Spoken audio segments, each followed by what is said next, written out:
नमस्कार, देवभूमि समाचार में आपका स्वागत है। आपके साथ मैं रीना झा बालियान। खबरों का रुख करेंगे, लेकिन उससे पहले एक नजर डालते हैं इस वक्त की हेडलाइंस पर। अंकिता हत्याकांड मामले को लेकर प्रदेश में बड़ी सरगर्मी। देहरादून में पूछताछ के बाद हरिद्वार पहुंची उर्मिला। वायरल ऑडियो पर उर्मिला सनावर से हरिद्वार पुलिस ने की पूछताछ।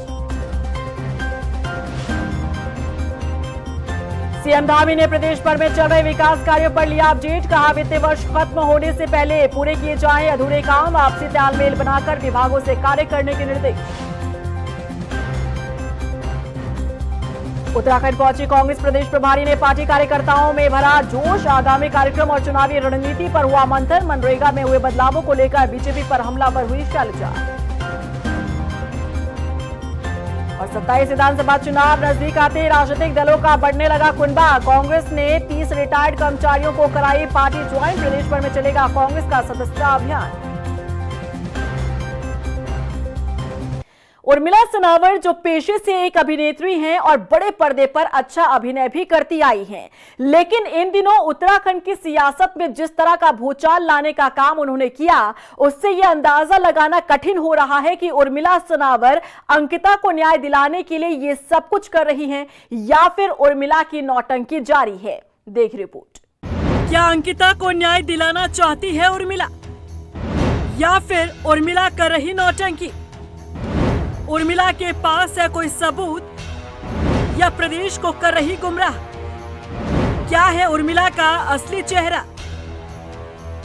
सालों से टीवी सीरियल्स और फिल्मों में काम करने वाली उर्मिला सनावर पर्दे पर तो अच्छा अभिनय कर लेती है, लेकिन उर्मिला के कारण जो कुछ उत्तराखंड की सियासत में आजकल चल रहा है, उसे देखकर यह अंदाजा लगाना जरा कठिन हो रहा है कि क्या वाकई में उर्मिला सनावर बेटी अंकिता भंडारी को इंसाफ दिलाना चाहती है या फिर उर्मिला की नौटंकी जारी है। दरअसल वो उर्मिला जिसे उत्तराखंड की बेटी अंकिता का नाम भी कुछ समय पहले सही से पता नहीं था, जिसके बारे में वो खुद अपने सोशल मीडिया प्लेटफॉर्म पर बोलती नजर आई।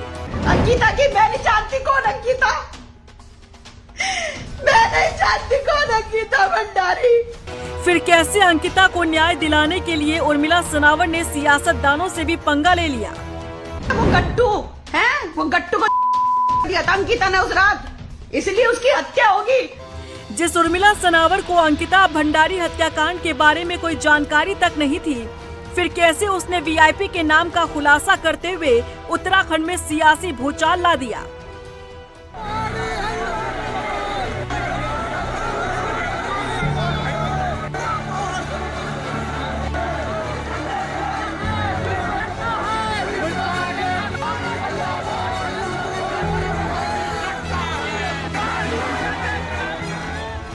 ये सवाल इसलिए भी उठना लाजमी है क्योंकि उर्मिला सनावर ने अंकिता हत्याकांड में वीआईपी के नाम का खुलासा जिस वजह से किया, उसके पीछे का कारण उर्मिला और उसके कथित पति सुरेश राठौड़ के बीच चल रहा कलेश था। अगर वाकई में उर्मिला सनावर अंकिता को न्याय दिलाना चाहती है, तो उर्मिला ने पहले अपना मुंह क्यों नहीं खोला? आखिर क्यों उर्मिला और सुरेश राठौड़ के बीच जब बात बिगड़ी, तब उर्मिला सोशल मीडिया के जरिए पब्लिक के बीच पहुंची? हैरानी की बात तो ये है कि घर की इस लड़ाई को जीतने के लिए सहारा उत्तराखंड की बेटी अंकिता भंडारी का लिया जा रहा है। हालांकि सच क्या है, ये पुलिस की जांच से ही साफ हो पाएगा, क्योंकि कई दिनों से अंडरग्राउंड चल रही उर्मिला सनावर देहरादून लौटकर पुलिस के पास पहुंची और ऑडियो वीडियो से जुड़े सबूत पुलिस को सौंप दिए गए। पुलिस गहनता से इस मामले की जाँच करेगी, जिसके बाद पूरी सच्चाई सामने आएगी। लेकिन उससे पहले जो किरदार नजर आ रहा है उर्मिला सनावर का, उसे देखकर ये पता लगाना मुश्किल हो रहा है कि वो सच में अंकिता भंडारी को न्याय दिलाना चाहती है या फिर नौटंकी कर रही है।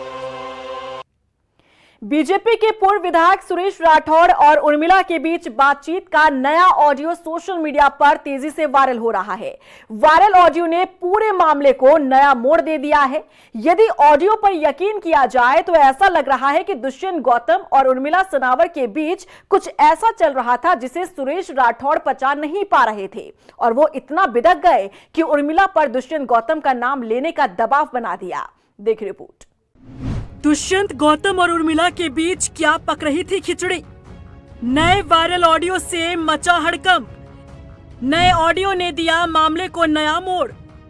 बीजेपी के पूर्व विधायक सुरेश राठौड़ और उनकी कथित पत्नी उर्मिला सनावर के बीच बातचीत का नया ऑडियो सोशल मीडिया पर वायरल हो रहा है। इस नए वायरल ऑडियो ने पूरे मामले को नया मोड़ दे दिया है। अब तक जो उर्मिला सनावर अंकिता भंडारी हत्याकांड में वीआईपी के नाम का खुलासा कर रही थी, बीजेपी के प्रदेश प्रभारी दुष्यंत गौतम को वीआईपी बता रही थी, उसे लेकर ऑडियो में बड़ा खुलासा हुआ है। तो तुम यानी कि शादी कबूल करने तो चाह ही नहीं रहे थे, तुम हमें पत्नी तो मान ही नहीं रहे थे, तुम तो दुष्यंत को बर्बाद करना चाह रहे थे। सच्चाई तो ये है ना। हाँ तो ये दुष्यंत का दर्द है ना, मेरा दर्द तो आज तक हुआ ही नहीं। मेरे तो निष्कासन को कह दिया, मेरी तेरी वजह से हुआ ही नहीं। हमें दुष्यंत गौतम का क्या दर्द होता। हम तो जो बात है तुम्हें यानी कि जबरदस्ती हमें आरोपी बनवा के, हमारे पर ब्लैकमेलिंग लिखवा के, कई मानहानि लिखवा के तुम हमें जेल भेज देते। चलो ठीक है। तुझे आज भी दुष्यंत का ही दर्द है, तुझे सुरेश का कभी दर्द हुआ ही नहीं, इसलिए मेरी दूरियां तेरे से हमेशा ही है, समझ गया। तुझे हमेशा उसी का दर्द रहा। यदि इस ऑडियो पर यकीन किया जाए तो क्या ये समझा जाए कि दुष्यंत गौतम और उर्मिला सनावर के बीच कुछ ऐसा चल रहा था जिसे सुरेश राठौड़ पचा नहीं पा रहे थे? क्या सुरेश राठौड़ के खिलाफ जाकर उर्मिला ये सब कुछ कर रही थी, इसीलिए सुरेश राठौड़ बिदक गए और उर्मिला पर दुष्यंत गौतम का नाम लेने का दबाव बना दिया? उन पे तो किसी को उतरी थी, खरी उतरी थी। क्यों नहीं खरे उतरे? खरी उतरी थी, बता दे। आप ही बताओ। खाली वो दुष्यंत के लिए प्रेस कॉन्फ्रेंस रखी थी क्या आपने, यानी कि फिर वो क्यों? दुष्यंत भी था, पोल खुलनी थी ना, ये तो तय हुआ था ना कि दुष्यंत की पोल खुलेगी। मुझे मालूम है, तो दुष्यंत की पोल नहीं खोलेगी तो मेरा तो निष्कासन होना ही था। मुझे तो ये मालूम था, आभास था कि अगर तू उसका नाम नहीं लेगी हम क्यों कहते फिर। हाँ, अच्छा क्या हमारे मैं अभी इसकी चार्जशीट भी नहीं लगी, मैं कह देती है डकैती में, मेरी हत्या में उसका हाथ है। बहुत बढ़िया, वाकई बहुत अच्छा।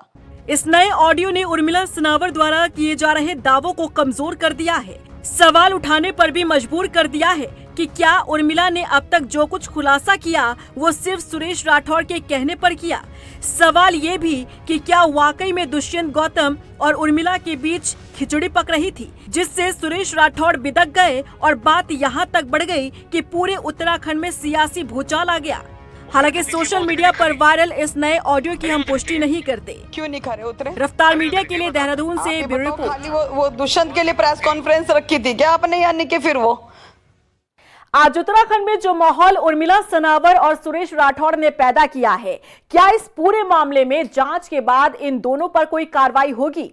क्योंकि बीते दिन सोशल मीडिया पर नया ऑडियो वायरल होने के बाद एक नया मोड़ इस पूरे मामले में सामने आया है, जिसके बाद सवाल ये भी उठ रहे हैं कि क्या तोता मैना की कहानी ने पूरे प्रदेश के विश्वास के साथ खिलवाड़ किया। सवाल ये भी, क्या राज्य में माहौल खराब करने वाले राजद्रोही तोता मैना पर कोई एक्शन होगा या नहीं? देखिए रिपोर्ट। उर्मिला सनावर जिसने अंकिता भंडारी हत्याकांड मामले में वीआईपी के नाम का खुलासा किया तो पूरे प्रदेश का माहौल ही बदल गया। पहाड़ से लेकर मैदान तक पहाड़ की बेटी को इंसाफ दिलाने की मांग उठने लगी। लेकिन बीते दिन सोशल मीडिया पर वायरल हो रहे नए ऑडियो ने पूरी तस्वीर ही बदल कर रख दी। अब बीजेपी के समर्थक और सामाजिक कार्यकर्ता दर्शन भारती हों या फिर वायरल ऑडियो, दोनों में एक समानता है कि उर्मिला ने जिस वीआईपी के नाम का खुलासा किया, इसके लिए उर्मिला पर सुरेश राठौड़ ने दबाव बनाया। यदि इस बात को सच मान लिया जाए तो सवाल उठते हैं कि क्या तोता मैना यानी उर्मिला और सुरेश राठौड़ राजद्रोही साबित होंगे? क्या दोनों के तोता मैना की कहानी ने पूरे प्रदेश के विश्वास के साथ खिलवाड़ नहीं किया, जिसके खुलासे से पूरे प्रदेश को प्रदर्शन में झोंक दिया गया? क्या उन पर कोई कार्रवाई नहीं होगी? राज्य में अस्थिरता जैसे हालात पैदा किए गए, क्या उन पर कार्रवाई होनी चाहिए या फिर नहीं? क्या सुरेश राठौड़ और उर्मिला ने अपने आपसी झगड़े में पूरे प्रदेश के इमोशंस के साथ खिलवाड़ नहीं किया? सवाल है कि राज्य में माहौल खराब करने वालों पर आखिर कार्रवाई क्यों न हो। बता दें कि अंकिता भंडारी हत्याकांड मामला लोगों की भावना से जुड़ा मुद्दा है, लेकिन इसका अपने हित के लिए तोता मैना यानी उर्मिला और सुरेश राठौड़ ने बखूबी इस्तेमाल किया, जिस पर कार्रवाई जरूरी है। वहीं संयुक्त संघर्ष मंच ने अंकिता हत्याकांड मामले में सीबीआई जांच की मांग को दोहराते हुए 10 जनवरी की शाम को प्रदेश भर में मशाल जुलूस निकालने का ऐलान किया और इसके अगले दिन 11 जनवरी को प्रदेश बंद करने का ऐलान किया गया। महिला अधिकार कार्यकर्ता कमला पंत ने बताया कि अंकिता के माता पिता ने भी सीएम धामी से मुलाकात में सीबीआई जांच की मांग प्रमुखता से रखी है और अंकिता के परिजनों को इस लड़ाई में प्रदेश भर के सामाजिक संगठनों, राजनीतिक दलों और आम नागरिकों का समर्थन मिल रहा है। हम लोगों ने 10 तारीख की शाम को 5 बजे से गांधी पार्क से हमारा मशाल जुलूस निकलेगा और मैं ये भी बताना चाहूंगी कि मशाल जुलूस बहुत शांतिपूर्वक होगा और सभी का आह्वान किया जाएगा 11 तारीख के बंद के लिए। इसीलिए हम 10 तारीख का मशाल जुलूस निकाल रहे हैं। ये अंकिता भंडारी के पूरे सम्मान में उसको न्याय दिलाने के लिए निकाला जाएगा। वहीं अंकिता हत्याकांड मामले से जुड़े वायरल ऑडियो पर पूर्व विधायक सुरेश राठौड़ का बयान सामने आया है। उन्होंने कहा कि वो इस मामले में पुलिस और एसआईटी टीम को हर तरह से सहयोग देने के लिए तैयार है। साथ ही उन्होंने ये भी कहा कि उनकी तरफ से किसी अधिकारी, नेता या मुख्यमंत्री के लिए कोई ऑडियो या वीडियो जारी नहीं किया गया। सुरेश राठौड़ ने आरोप लगाया कि जो ऑडियो सोशल मीडिया पर वायरल हो रहा है उसे तोड़ मरोड़ कर पेश किया गया है और कांग्रेस इस मुद्दे पर राजनीति कर रही है। षड्यंत्र किया गया, षड्यंत्र करके मुझे बदनाम करने का प्रयास उर्मिला सनावर के द्वारा किया गया है। दो पक्षों के बीच की वार्ता को तोड़ मरोड़ कर डीफेक करके मेल्ट करके उसको ऑडियो से वीडियो बनाकर उत्तेजना फैलाना आपराधिक काम है। मेरे द्वारा कभी आज तक कोई ऑडियो वीडियो कहीं भी पोस्ट नहीं की गई और ना मैं इस तरह का करना चाहता हूं। इस तरह के माहौल को खराब नहीं किया जाना चाहिए और कांग्रेस को इस प्रकार की शर्मनाक राजनीति नहीं करनी चाहिए। पौड़ी जिले में राष्ट्रीय राजमार्ग 534 के दुगड्डा से गुमखाल सेक्शन को 2 लेन में विकसित करने का फैसला लिया गया है, जो इस क्षेत्र के समग्र विकास की दिशा में महत्वपूर्ण कदम है। इस परियोजना से उत्तराखंड उत्तर प्रदेश कनेक्टिविटी, चारधाम यात्रा और रक्षा आवागमन को नई गति मिलेगी। साथ ही गढ़वाल क्षेत्र के विकास में भी तेजी आएगी। सीएम धामी ने कहा कि सड़क परिवहन क्षेत्र को बेहतर करने के लिए भारत सरकार से मिली धनराशि विकास की दिशा में एक महत्वपूर्ण कदम है। कल जो गुमखाल से लेकर पौड़ी तक की जो हमारी इस सड़क को भारत सरकार ने स्वीकृति प्रदान की है और उत्तराखंड राज्य को सड़क परिवहन के क्षेत्र में काफ़ी धनराशि मिली है, काफ़ी सारी योजनाएं मिली है। पिछले दिनों में हमारी बैठक हुई थी। मैं इसके लिए माननीय प्रधानमंत्री जी का और माननीय सड़क परिवहन मंत्री जी का बहुत धन्यवाद करता हूँ उत्तराखंड की जनता से। मुख्यमंत्री पुष्कर सिंह धामी ने देहरादून में वन विभाग स्थित मंथन सभागार में चल रहे विकास कार्यों की समीक्षा बैठक की। मुख्यमंत्री ने कहा कि प्रदेश में जो विकास कार्य चल रहे हैं उन सभी कार्यों में वित्तीय वर्ष के खत्म होने से पहले ही पूरा कर लिया जाए। इसके साथ ही सभी विभागों को आपस में समन्वय बनाने के निर्देश भी दिए गए और इसके अलावा मुख्यमंत्री ने कहा कि अगर केंद्र सरकार से किसी भी विकास कार्य को लेकर एनओसी की आवश्यकता है तो उसको भी समय से अवगत करवाया जाए। ये तय हुआ वर्ष 2026 के महीने के लगभग पहले ही सप्ताह में ये बैठक यहाँ पर हुई है और इससे और जो हमारे काम हैं उनको तेजी मिलेगी और नवाचार होगा और हमारे सरकार का जो कार्यक्रम जन जन की सरकार जन जन के द्वार जो कार्यक्रम चल रहा है उसको और प्रभावी रूप से लोगों के लिए और उससे मदद हो, सहायता हो, उनके घर के पास उनको सरकार की सभी योजनाओं का लाभ मिले, सरकार उनके घर पर पहुंचे, उसको लेकर भी चर्चा हुई है। और कुल मिलाकर ये फाइनेंशियल ईयर का भी लगभग 3 माह का समय बचा हुआ है, 2 माह से ज़्यादा समय, और इस फाइनेंशियल ईयर में सभी काम तय समय पर पूरे हो जाएं। डीएम सभी विभागों की बैठक लेकर उनको ये समन्वय करते हुए उनका तय करें। देहरादून पहुंची उत्तराखंड कांग्रेस की प्रदेश प्रभारी कुमारी शैलजा की अध्यक्षता में बैठक हुई, जिसमें पार्टी के आगामी कार्यक्रमों और 2027 के विधानसभा चुनाव को लेकर मंथन किया गया। इसके साथ ही मनरेगा के बदले गए नाम को लेकर विपक्ष ने सरकार पर निशाना साधा। कांग्रेस प्रदेश प्रभारी कुमारी शैलजा ने कहा कि कांग्रेस काल में ग्रामीण क्षेत्रों में गरीबों को रोजगार देने का प्लान लागू किया गया था। मनरेगा से करोड़ों गरीब लोगों को रोजगार मिला था, लेकिन बीजेपी सरकार ने इस प्लान को खत्म कर दिया है, जिसके खिलाफ अब कांग्रेस जनवरी से फरवरी के बीच सभी जिलों में कार्यक्रम आयोजित करेगी और लोगों को मनरेगा में किए गए बदलावों के बारे में जानकारी देगी। 10 जनवरी को हर ज़िले में हमारी प्रेस कॉन्फ्रेंस होंगी और इसकी सारी असलियत सबको बताते हुए ये जो हमारा कार्यक्रम है वो लॉन्च हो जाएगा। 11 को हम एक दिन का अनशन रखेंगे।